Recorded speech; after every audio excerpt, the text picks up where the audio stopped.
वर्ग विधि द्वारा समीकरण के मूल ज्ञात करने के कुछ नियम आपको याद करने हैं, इन्हें लिख लीजिए। पहला नियम है, अगर मान लीजिए आपके पास द्विघाती त्रिपदी है और समीकरण हल करवा रहा है तो एक्स स्क्वायर के गुणांक का सभी पदों में भाग देते हैं, पहला नियम। दूसरा नियम है अचर पद। अब चर और अचर राशि का भी हमें ज्ञान होना चाहिए कि अचर कौन सी है, चर कौन सी है। मान लीजिए कोई x के गुणांक में कोई संख्या है, जैसे आप मान लीजिए कोई 2/3 है तो उसको तो हम अचर राशि कहेंगे, और अगर मान लीजिए 2/3x है तो वह चर राशि हो जाती है।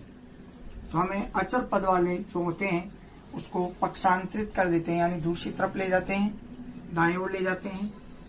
फिर आपका x के गुणांक के आधे का वर्ग करके दोनों पक्षों में जोड़ देते हैं। जो x का गुणांक आएगा, चाहे आपके भिन्न में हो चाहे भिन्न में नहीं हो, तो उसका हमें स्क्वायर करना है और स्क्वायर करके दोनों पक्षों में जोड़ देना है।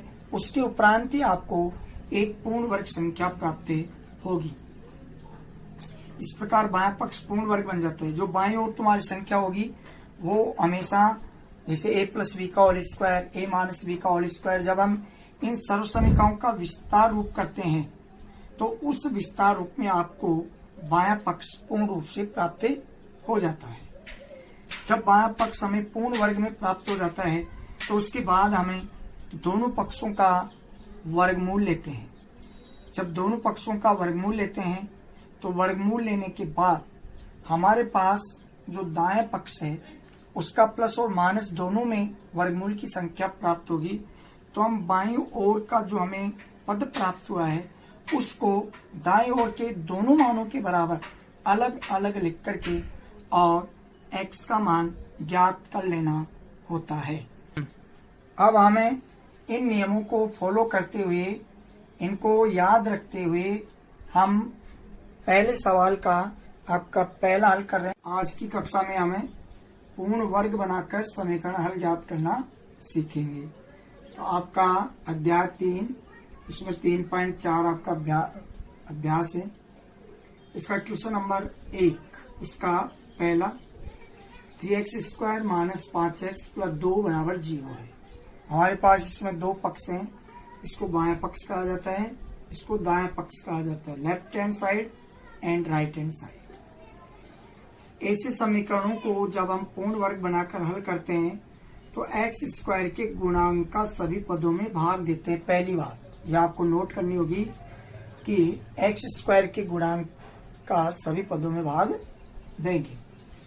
अब देखिए हम 3 का भाग दे रहे हैं सब में, तो यहाँ पर 3 से 3 कट जाएगा तो x² बच जाएगा, यहाँ माइनस, फिर 5 में 3 का भाग लगा 5/3x, फिर 2 में 3 का लगा प्लस 2/3 = 0। अब अगली स्टेप हल करने से पहले हमें ये ध्यान में लाना होगा कि जो अचर पद है उसको हमें दाहिने ओर लेके जाना है। अगर मान लीजिए अचर पद का चिन्ह प्लस का है तो माइनस का हो जाएगा, और माइनस का है तो प्लस का बन जाएगा। x² - 5/3x = 2/3 को उधर ले जाते हैं तो माइनस का 2/3 हो जाता है। यह आपकी सेकंड स्टेप है। अब हमें आगे हल करते हैं तो इसमें एक नियम और आता है कि x के गुणांक का आधा करेंगे पहले, यानी x के गुणांक में 2 का भाग देंगे, उसके बाद उस गुणांक के आधे का वर्ग करेंगे यानी स्क्वायर करेंगे, और स्क्वायर करके दोनों पक्षों में जोड़ देंगे। अब देखिए x² - 2 × 5/6, क्योंकि जब हम 5/3 का आधा करते हैं तो देखिए 2 का भाग देंगे तो 5/3, 2 वापस नीचे आएगा तो इसका उत्तर हो जाएगा 5/6। तो हम 5/6 से जब 2 से गुणा कर देंगे तो 5/3 हमें प्राप्त हो जाएगा। यानी इस चीज को हम इस प्रकार लिख देंगे, और प्लस 5/6 का होल स्क्वायर बराबर -2/3 + 5/6 का होल स्क्वायर, यानी दोनों पक्षों में हमने इसका वर्ग जोड़ दिया है।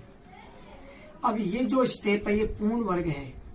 हम a - b का होल स्क्वायर करते हैं, a + b का होल स्क्वायर करते हैं, तो देखिए इसमें पहला जो पद है x² उसका वर्गमूल x ले लेंगे और यहाँ सेकंड वाला माइनस आता है। जो बीच की संख्या होती है उसका चिन्ह लेते हैं तो माइनस, और लास्ट वाला 5/6 लिख करके उसका होल स्क्वायर कर देंगे। या ये भी याद रखा जा सकता है कि पहली संख्या का वर्गमूल और तीसरी संख्या का वर्गमूल लेकर के बीच वाली संख्या का चिन्ह और उसका हम एक साथ स्क्वायर कर देते हैं।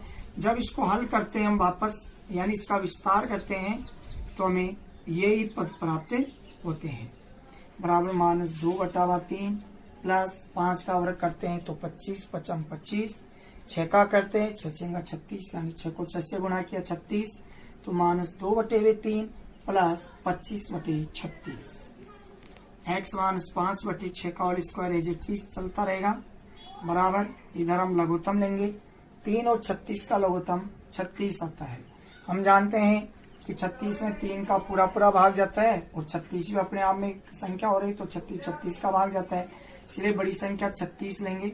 36 आपका लघुत्तम आ गया है। 36 में 3 का भाग देते हैं, 3 एकम 3, 3 दूना 6, यानी 12 भाग। 12 को 2 से गुणा करेंगे 24, और माइनस पहले से है तो माइनस का 24 हो गया।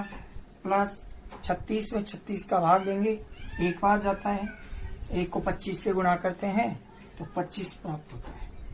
x -5/6 का होल स्क्वायर आगे के कदम में, आगे के स्टेप में देखिए, बराबर 25 में से 24, यानी प्लस प्लस का है, 24 माइनस का है, 25 में से 24 जाता है तो 1 बचता है, और बटे 36। अब हम दोनों पक्षों का वर्गमूल लेंगे, क्योंकि हमें x की वैल्यू ज्ञात करनी है, इसलिए दोनों तरफ वर्गमूल लेंगे। जब वर्गमूल लेंगे तो इसका तो स्क्वायर हट जाएगा यहाँ से, और इसके वर्गमूल का चिन्ह लग जाता है। x -5/6 बराबर, और जब 1/36 का वर्गमूल लेते हैं तो 1 का तो 1 होता है और 36 का 6 होता है, लेकिन ये दोनों चिन्हों में ही होता है, प्लस और माइनस। अगर हम प्लस 1/6 का स्क्वायर करेंगे तो 1/36 प्राप्त होता है, माइनस 1/6 का भी होल स्क्वायर करते हैं तो हमें 1/36 ही प्राप्त होता है। इस प्रकार हमें दोनों चिन्हों में इसका वर्गमूल लेना है। अब x की वैल्यू ज्ञात करेंगे तब भी हमें, यानी बाएं पक्ष को उसके प्लस और माइनस दोनों मानों के साथ अलग अलग रख करके x की वैल्यू निकालनी है। तो x -5/6 बराबर प्लस का ले लो एक बार तो 1/6, फिर दूसरा x -5/6 बराबर -1/6 ले लो। इसका अब हल करते हैं तो x की वैल्यू निकालने के लिए अंक की संख्या को दाएं ओर ले जाइए, तो देखिए 1/6 तो पहले से ही एडवांस में, और इधर जाके 5/6 जो माइनस का था वो प्लस का बन जाता है। लघुत्तम लेंगे 6 आ जाएगा, और 6 में 6 का भाग दिया एक बार, 1 कम 1 और 5, यानी ये जुड़ जाएगा। जब ये मान लीजिए हर समान है तो 6 का 6 आ जाएगा, जब हर समान होते हैं तो अंश भी जुड़ जाएंगे इसकी वजह से, तो 5 × 6/6 बराबर 1 आ गया। आपका एक मूल ये आ गया है। और दूसरा x -5/6, यहाँ से देखिए x बराबर ये माइनस का 1/6 तो पहले से ही है, और उधर जाके 5/6 प्लस का बन जाता है। लघुत्तम लिया, यहाँ पर 6 आ जाएगा, वही जोड़ देंगे दोनों को, लेकिन यहाँ पर 1 माइनस का है, प्लस 5, और 5 में से 1 जाएगा माइनस का, तो आपका बचेगा 4। 4/6, 4/6 दोनों सम संख्या है, दोनों 2 से विभाजित हो रही है, इसलिए 2 दूना 4 और 2 तिया 6, तो आपका जो दूसरा मूल है समीकरण का वो 2/3 होगा। युग्म के रूप में हम एक साथ लिख सकते हैं 1/2/3 आपका उत्तर है।